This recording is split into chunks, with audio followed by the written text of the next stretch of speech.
بسم اللہ الرحمن الرحیم الحمد للہ رب العالمین والصلاة والسلام علی رسولہ النبی الکریم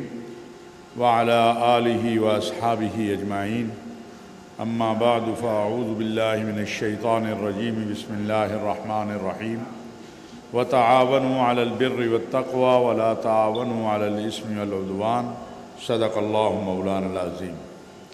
محترم المقام جناب ڈاکٹر قبلہ ایاز صاحب، چیئرمین اسلامی نظریاتی کونسل، محترم ڈاکٹر بختیار صاحب، محترمہ شرمیلہ رسول صاحبہ، علماء، مشائخ، اکابرین، میری بہنوں اور بھائیوں، میرے صحافی دوستوں، کم سنی کی شادی اور صحت کے مسائل، آج کا یہ جو موضوع ہے، حقیقت یہ ہے کہ کل ہم ایک جگہ یہاں گئے تھے، ایک ہاسپٹل میں، جو چیزیں کل ہمیں بتائی گئی کم از کم میں تو پہلے سے نہیں جانتا تھا، اور صبح مجھے ڈاکٹر قبلہ ایاز صاحب نے فرمایا کہ میرے لیے بھی اس میں بہت سی چیزیں نئی تھیں۔ اس میں کوئی شک نہیں ہے کہ ہمارے جو دیہاتی علاقے ہیں یا دور دراز علاقے ہیں، اس میں بچے کی پیدائش یا اس سے پہلے یا اس کے بعد کی جو مسائل ہیں، وہ وسائل کی کمی یا نااہلی، دونوں میں سے کوئی ایک یا دونوں کو جوڑ لیں، وہ اتنے زیادہ ہیں کہ اس کی وجہ سے نہ صحت مند ماں کھڑی ہو پا رہی ہے، نہ صحت مند بچہ کھڑا ہو پا رہا۔ جب تک صحت مند ماں نہیں ہوگی اس وقت تک صحت مند بچہ پیدا نہیں ہو سکتا ہے۔ یہ بڑی واضح بات، کیونکہ ماں صحت مند ہوگی تو بچہ بھی صحت مند ہوگا۔ اور پھر قرآن کریم اور احادیث مصطفیٰ صلی اللہ علیہ وسلم سے بھی یہ بات واضح ہے کہ شادی کا وقت جو ہے، دو چیزیں تو اس میں لازمی ہیں کہ عاقل بھی ہو اور بالغ بھی ہو۔ میں اس پہ ہمیشہ کہا کرتا ہوں کہ ہمیں ایک بچی نے 3 گھروں کو سنبھالنا ہوتا ہے شادی کے بعد۔ ایک اس کا اپنا گھر ہے، ایک اس کے سسرال کا گھر ہے، اور ایک اس کے ماں باپ کا گھر ہے، اور پھر سال بعد اگر بچہ آ گیا پھر اس کی تربیت ہے۔ لہٰذا جو بچی یہ جانتی نہ ہو کہ اس پہ ذمہ داری کیا ہے، اور اس کے اندر وہ فہم اور وہ ادراک پیدا ہی نہ ہو، وہ کیسے ان تینوں گھرانوں کو ساتھ لے کر چلے گی؟ ہمارے جیسے ممالک جو ہیں، وہاں پر ایک بہت بڑا مسئلہ صحت کا بھی ہے۔ اور جب میں پچھلی مرتبہ اسلامی نظریاتی کونسل کا ممبر تھا تو ہمارے پاس حضرت مفتی صاحب یہاں تشریف فرما ہیں، یہ معاملہ آیا تھا کہ سندھ کے بعض علاقے ایسے ہیں کہ جہاں پر اگر آپ بچی کی شادی 15-16 سال میں کرتے ہیں اور ڈاکٹر سے نہیں مشورہ کرتے اندرون سندھ میں، تو بچہ یا لاغر پیدا ہوتا ہے، یا کوئی اس میں ایسا مرض آ جاتا ہے، یا وہ اپاہج ہوتا ہے، یا ڈاؤن سنڈروم کی کوئی نہ کوئی مسئلہ بن جاتا ہے۔ اب کل جو ہمیں ایک بریفنگ دی گئی ہاسپٹل میں خود جب چھوٹا بچہ تھا تو یہ فسٹولا کا نام میں نے پہلی بار میرے والد صاحب کا کوئی ایک چھوٹا آپریشن تھا اس کے بعد سنا، اور 4 مرتبہ اس کے بعد ان کے آپریشن ہوئے۔ تو میں صبح ڈاکٹر قبلہ ایاز صاحب سے عرض کر رہا تھا کہ میں نے 40 سال بعد مجھے پتہ چلا کہ یہ مرض کیا ہے، تقریباً 40-42 سال، حالانکہ میرے والد صاحب ہمیں تو یہی تھا کہ یہ کوئی بیماری، لیکن یہ بیماری ہے کیا، اور ہمیں اپنی بچیوں کو بھی بچانا ہے، اپنی آنے والی نسل کو بھی بچانا ہے۔ یہ سماجی مسئلہ ہے۔ ہم ہر چیز کو مذہب کی طرف لے جانا چاہتے ہیں۔ کب کہا ہے کسی مذہبی رہنما نے کہ بیمار بچی یا لاغر بچی یا کم صحت والی بچی کی یا کم عقل والی بچی کی شادی کر دو؟ ہمارا دین تو بچی کو یہ بھی حق دیتا ہے، اور یہ سید الانبیاء خاتم المرسلین حضرت محمد مصطفیٰ احمد مجتبیٰ صلی اللہ علیہ وسلم نے سیدہ فاطمہ الزہرا سے پوچھ کے کہ تمہارا نکاح علی سے کر دوں، یہ بتا دیا کہ بیٹیوں کا بھی حق ہے، ان سے پوچھ لیا کرو کہ کہاں ان کی شادی کر رہے ہو۔ حالانکہ سیدہ فاطمہ الزہرا جیسی محبت کرنے والی بیٹی، اطاعت گزار بیٹی، اپنے باپ کی بات کو ماننے والی بیٹی تو کائنات میں اور کوئی پیدا نہیں ہو سکتی ہے، لیکن رسول اللہ صلی اللہ علیہ وسلم نے اپنی امت کے لیے مثال قائم کر دی کہ نکاح سے پہلے ذرا اس سے بھی مشورہ کر لو، اس غریب سے بھی پوچھ لو جس کو تم بھیج رہے ہو کہ کہاں پہ تم اس کا نکاح کر رہے ہو یا کہاں پہ تم اس کی شادی کر رہے ہو۔ میں سمجھتا ہوں یہ ایک بہت اہم مسئلہ ہے، اس میں صرف مذہبی مسئلہ نہیں اس کو بنانا چاہیے۔ ویسے بھی جب تک شعور نچلی سطح پر، گراس روٹ لیول پر، کہیں قبائلی روایات ہیں، کہیں خاندانی روایات ہیں اور ہم اس کی بھیڑ چڑھا دیتے ہیں، جیسے کزن میرج ہے۔ اب بہت سی جگہ پہ جب یہ مسائل پیدا ہوتے ہیں تو ہم کہتے ہیں نہیں جی خاندان سے باہر نہیں کرنا، بعد میں بیچارے دونوں میاں بیوی بھگت رہے ہوتے ہیں، بڑوں کی وہ رسم کی بھیڑ چڑھ جاتے ہیں۔ تو ہمیں اپنی رسم و رواج سے بالاتر ہو کر یہ دیکھنا چاہیے کہ ہم جہاں شادی کر رہے ہیں، جس کی شادی کر رہے ہیں، اس کے لیے سہولت کیا ہے۔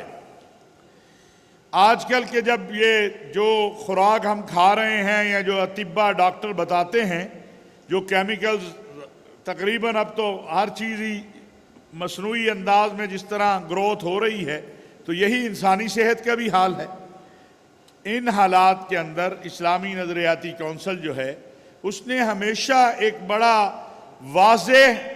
اور قابل فہم انداز اپنایا ہے۔ ماں سوائے کبھی ہوا ہوگا، لیکن ابھی جو موجودہ پچھلا 3 سال کا اور موجودہ یہ دور ہے تو ہم بھی اس سماج کا حصہ ہیں، علماء بھی اور مذہبی طبقہ بھی اسی معاشرے کا حصہ ہے۔ ہمارے اوپر بھی گرمی اور سردی اور حالات اثر انداز ہوتے ہیں، یہ ہماری بیٹیاں ہیں، ہماری بہنیں ہیں، ہماری بچیاں ہیں۔ تو اس لیے میں سمجھتا ہوں کہ والدین پر سب سے بڑی ذمہ داری تو یہ عائد ہوتی ہے کہ وہ اپنی بچی کو شادی سے پہلے وہ اس کی صحت کا بھی خیال کریں، اس کو یہ شعور بھی ہو کہ اس نے اب جا کے ایک نیا خاندان بھی بسانا ہے، اور جو 2 خاندان اس کے ساتھ متصل ہیں ان کو بھی بسانا ہے۔ تو اس حوالے سے زیادہ ضرورت جو ہے وہ عوامی سطح کے اوپر اور بالخصوص دیہاتی علاقوں کے اندر جہاں پر جو ہے آواز نہیں پہنچتی۔ آج تو جدید میڈیا کا دور ہے، اور میں یہ UN اور باقی جو ادارے اس کانفرنس کو جو ہے انعقاد کر رہے ہیں ان سے بھی گزارش کروں گا کہ وہ ایک سوشل میڈیا اور الیکٹرانک میڈیا پر کمپین بھی لانچ کریں، پراپر کمپین جسے کہا جاتا ہے، اور اس میں ان علماء کو اور اکابرین کو اور مفکرین کو اور اطباء کو بلائیں جو اس معاملے کو جانتے ہوں، جن کو فہم اور ادراک ہو اس چیز کا کہ ہم کس مسئلے سے دوچار ہو رہے ہیں، ہم کس مسئلے کی طرف جا رہے ہیں۔ ہمیں دیکھیں، میں چونکہ اس موضوع سے متصل تو نہیں، لیکن یہ کہنا چاہتا ہوں کہ ہر چیز کو اب یہ جبری شادی یہ بھی اسلام سے ہم جوڑ دیتے ہیں، کم عمری کی شادی یہ بھی اسلام سے جوڑ دیتے ہیں۔ اسلام تو کسی کو جبرن مسلمان بنانے کا قائل نہیں ہے، شادی کہاں کرنے کی اجازت دے گا۔ لیکن یہ چیزیں، جو کام ہم نہیں کرنا چاہتے یا جس کام میں ہم سمجھتے ہیں ہماری روایات یا ہمارا معاشرتی ایک ناک اوپر ہونا چاہیے، اسے ہم اسلام سے جوڑ دیتے ہیں کہ یہ جی اسلام سے پوچھ لیں۔ اسلام تو نام ہی سلامتی والا ہے۔ اسلام نے جو عورت کو تعظیم دی ہے کسی اور دین میں نہیں ہے۔ اسلام نے جو عورت کا احترام دیا ہے کسی اور دین میں نہیں ہے۔ اسلام نے جو بچی کا تحفظ دیا ہے کہیں اور نہیں ہے۔ تو اس لیے میں یہ بات عرض کروں گا کہ یہاں سندھ میں 18 سال کا قانون ہے،